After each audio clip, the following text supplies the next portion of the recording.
บายดีแล้วก็สวัสดีพ่อแม่พี่น้องกันเบอร์สู่ขู่สู่คนพ่อแม่พี่น้องมื้อนี้ก็มาหาไอ้แก้วแต่เช้าๆพ่อแม่พี่น้องมื้อนี้เนาะว้าวบรรยากาศพ่อแม่พี่น้องเพิ่นกำลังเฮ็ดหยังเนาะมื้อนี้พี่น้องขยะโอ้สบายดีเด้อโดยเก็บขยะเก็บขยะเนาะยังมาเผาโดยทำความสะอาดเนาะโดยเพื่อสิได้ปลูกเพื่อนพ่อแม่พี่น้องโอ้เพื่อนเพิ่นก็กรอบแล้วได้นี่เนาะ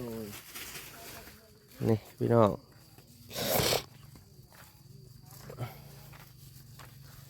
มาดูแต่เศร้าๆเลยเนาะพี่น้องบ่ทันทายเพิ่นช่วงเพิ่นฮดพักพี่น้องเนาะ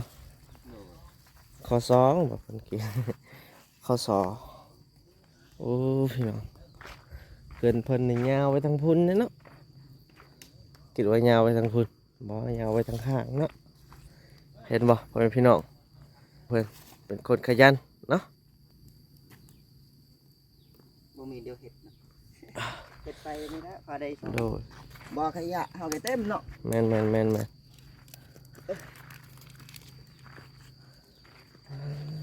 พี่น้อง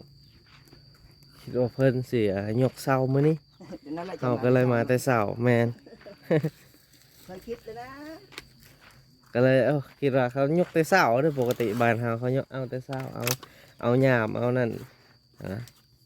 ยังเครื่องของบ่ได้เตรียมมันเลยก็คือวันศุกร์เนาะถ้าวันศุกร์เพิ่นว่าก็เลยมาแต่เช้าๆบ่เบื่อเนาะพี่น้องเนาะ โอ้คิดแล้วอ้าวเพิ่นจะมาปะแม่นแล้วนะก็เห็นคลิปเขาก็เล็งไถนาให้มันแล้วไว้ก็เมื่อสิมาซอยเจ้าเห็นแล้วยกเสา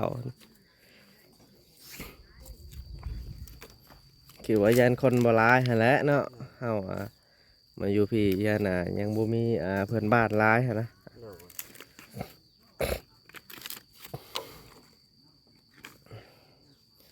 ลงไปจุ่มๆมื้อเช้านี่ก็ว่าจะได้ย่อแล้วบ่ย่อแล้วเปลี่ยนไหมอ้าวเป็นยังอีกเขาบอกคนไว้แล้วแต่นั่นลานซ้อมแปลงรถนะโอ้นั่นเนาะบ่าวไอเรียนใส่เพิ่นโอ้บัดเพิ่นเสาะหันงามเนาะเสาะใหม่นี่งามเลยตอนนี้นะแปลนเขาเบิ่งมาเบิ่งดูแปลนนะมาเบิ่งไปสะอาดเด้พี่น้องเนาะเขินไอแก้วอันนี้เพิ่นเสาะไหวขนาดเนาะโอ้ดูบุญอันนั้นเราโอ้แปลนก็คือว่าแล้วแปลนเขาเอิ้นว่าใหม่ยังเกิดมันเสร็จแล้วนะเป็นเนาะมอถ้าจริงมันก็งามแต่ว่าอันนี้ใหม่อันนั้นใหม่ดงอะไรมันก็มักอยากแตกได้ใหม่ดงนี่บ่คือไม้แบบปลาโขกเฮามันงามเบิ่งของอันนั้นน่ะมันบ่งามตัวนั้นเนาะแม่นสมราคาอยู่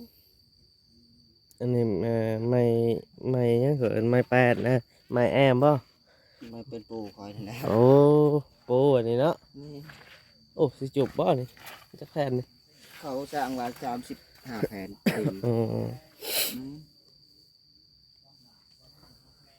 สุดยอดโอ้เพื่อนนี่ก็ใหญ่เลยเนาะเขียนเบิ่งตอนกองไว้นิดหน่อยนะเบิ่งกันน้อยในเสามันซ่อมห้องสองว่ะห้องเก่าเสาบ่ตอนกองไว้ให้มันน้อยๆนะเสาคือว่าสั้นๆเลยเนาะผัดหยกไปในผัดใหญ่กลมสูง2 เมตรเอาว่าน่ะตารางเฮือน2 เมตรป่ะอันนี้ก็1.50 เมตรเสา50 เซนโอ้2 เมตรกลมสูงวันนี้เราคอยสูงแห้งก็คอยบ่มากญาติป่ะเวลา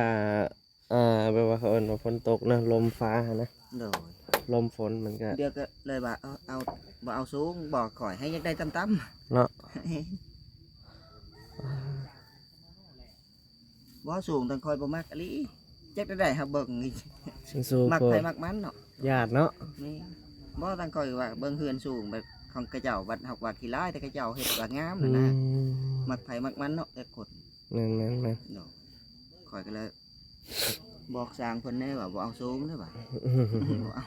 ข่อยบ่เอา จักใหม่หยังเนาะขาวๆเนาะ จักแต่อันนี้ไม่เสือกได้ตัวไหนข่อยว่านี่ อันนี้บ่ เสานี่ เอ นี่ สาวนี่เนาะ นู่นเขาว่าไม่เสือก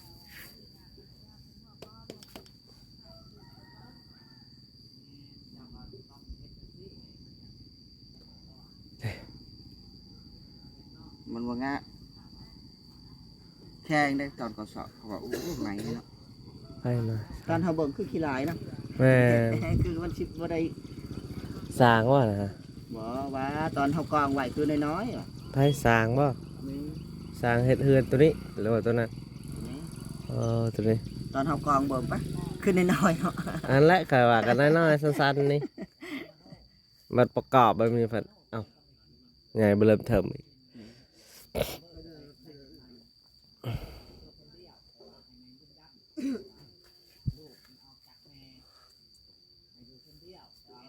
สร้างมันกำลังมาแต่เช้าเนาะสร้างเอาสบายดีสร้าง อันยังได้มาแต่เช้าเนาะ แล้วน่ะกบบนเสานี่กบบนเสานี่กบรอดนั่นเด็กวะ Rồi, và tôi em chừng cái trời, trời chứ anh chịu.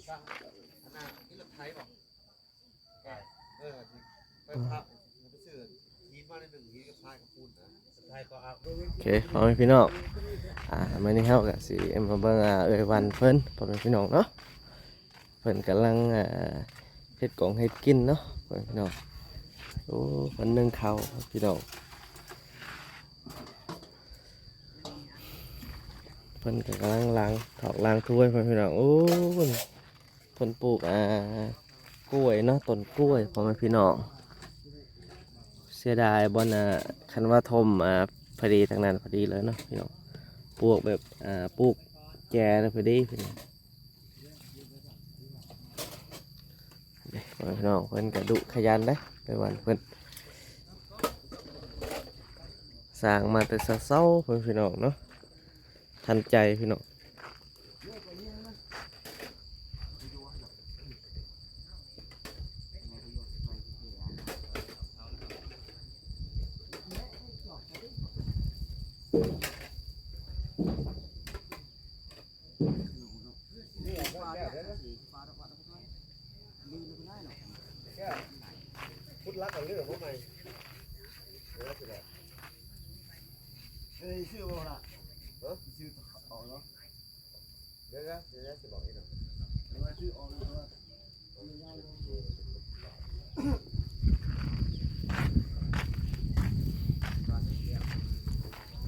อันนี้ก็ไอ้วันเพิ่นเป็นคนขยันนะครับพี่น้องครับ เอาสบายดีเด้อสบายดีเด้อเพิ่นกำลังล้างถ้วยล้างชามพ่อแม่พี่น้องเอากลับมาแต่เช้าๆพี่น้องคิดว่าเพิ่นยกเฮือนมื้อนี้ได้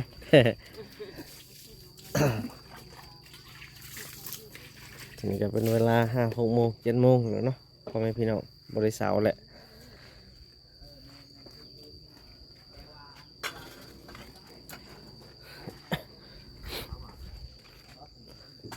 เบิ่งส่วนผักเพิ่นจักหน่อยพ่อแม่พี่น้องป้าส่วนผักเพิ่นก็เกิดแล้วเนาะพี่น้องเนาะกำลังขึ้นแล้ว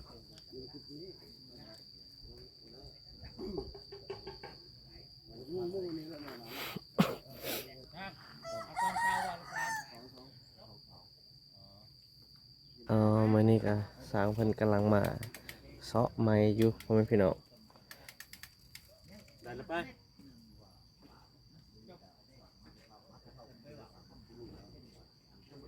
ก็ถอด Bữa đây. มันใจให้แล้วมันใจให้แล้ว15 วันว่าจะกินอะไรอยู่15 วันวันใจให้แล้ว15 วันตรงนี้เอาอะไรกันว่าตึกปัญหาตึก มื้อนี้สิมาเบิ่งไอ้แก้วเพิ่นขุดหาออกธรรมดาบ่ โดย โอ้บ่ได้ไปออกตัวนี้มันก็หลุดไปเลยน้ำเพิ่นนี่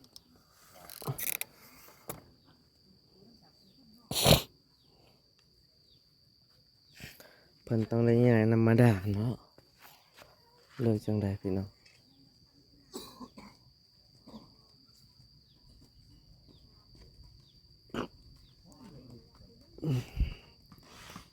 เป็นอะไรใหญ่บ่ นี่เพราะว่าสิปินออกไปฝุ่นตัวนี้เราก็ต้องทอดก่อนเพื่อสิขุดเด้แม่น สิเป็นตัวใด ตัวไหนให้ทอด ตัวนี้นี่ตัวนี้ แม่น ต้องได้ขุดตัวนี้ โอ้สิถอดตัวนี้ออกก็ แม่น โอ้ จังเขาคอยขุดบอกเขาก็มันบ่ไปอีกเนาะ มันบ่ไปป่ะ นั่นบอกสิถอดตัวนี้ออก ทอดให้ปินไปฝุ่น ก็จะถอดนี่ก็ได้ถอดแล้วได้กันดีเอาแล้วเอาไปนี่เท่ที่ปั๊บบัวขึ้นมาขึ้นมามันให้มันตรงหมดสิว่าให้มันตีตัดเสาอะให้ตั้งเสาแบบนี้เสียบตัดเสาโอ้เจาะใครมีเจาะหนาเรียกว่ายังยักนับออกมีนิดต่อมื้อนี้สิให้ยักออกก่อนเขาจะไปทำอันนั้นก่อนเด้อไปจะไปทำเจ้าของที่เป็นก่อนว่าเพิ่นจังได้มื้อนี้เพิ่นสิขายให้บ่อย่างว่านี่ล่ะว่าเขาจะได้ดำเนินการมื้อนี้ไปทำที่เพิ่นว่าบ่มีเจ้าเบิ่งนะเอาโอเค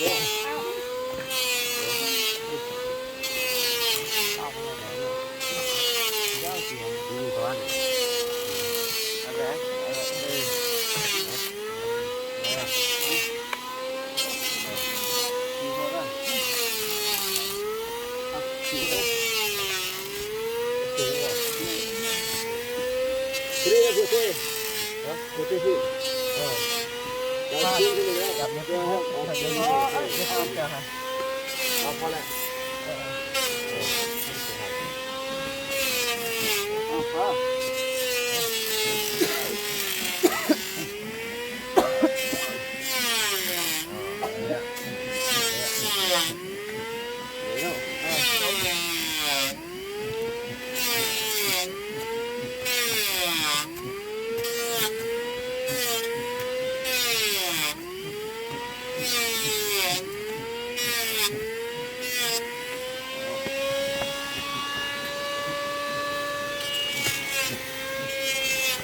ใส่โค้งธรรมดา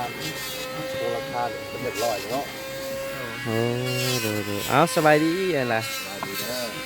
อ เพิ่นสิเฮ็ดโครงหลังคาเลยป่ะ แน่น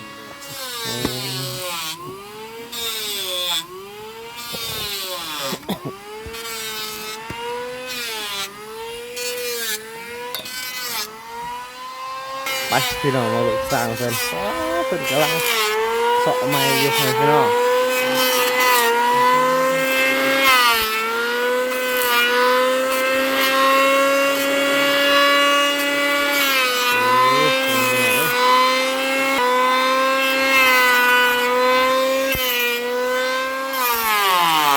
สุดยอดฟังพี่น้อง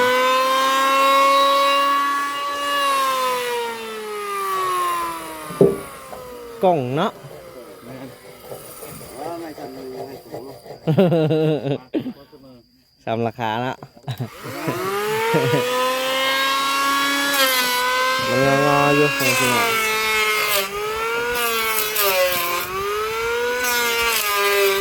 สร้างเพิ่นก็ไว้ทันใจโอ้พี่น้อง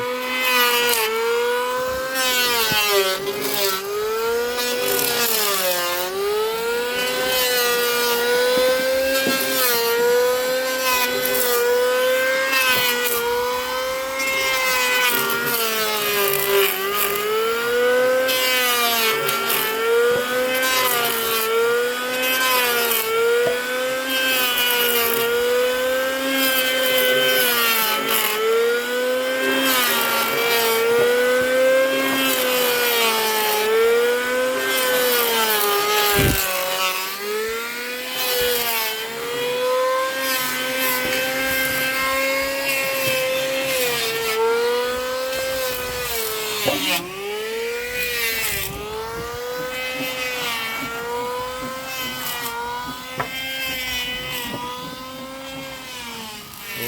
ผลพี่น้องเนาะวันเพิ่นกำลังทำความสะอาดอยู่พี่น้อง หลังจากพัวเพิ่นเก็บกะละเอื้อยเพิ่นมากวาดอีกว่าเนี่ยว้าวขยันขนาดพ่อแม่พี่น้อง ไก่สิได้เฮือนแล้วก็ต้องส่องซานเลยเนาะ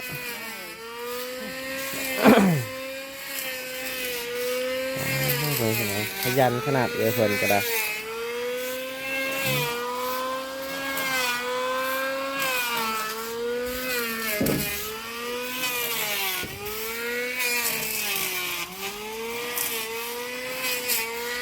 นี่จะขยันมากๆเลยนะครับ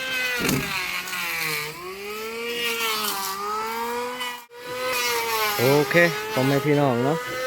ตอนนี้เพิ่นก็สร้างเพิ่นกำลังเร่งมือพ่อแม่พี่น้องโดไวทันใจพ่อแม่พี่น้องเนาะเพิ่นกำลัง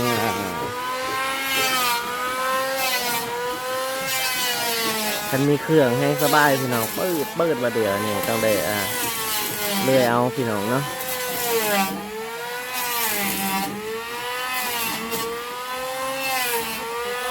มีเครื่องก็ใส่จักรแล้วเปิดเนี่ย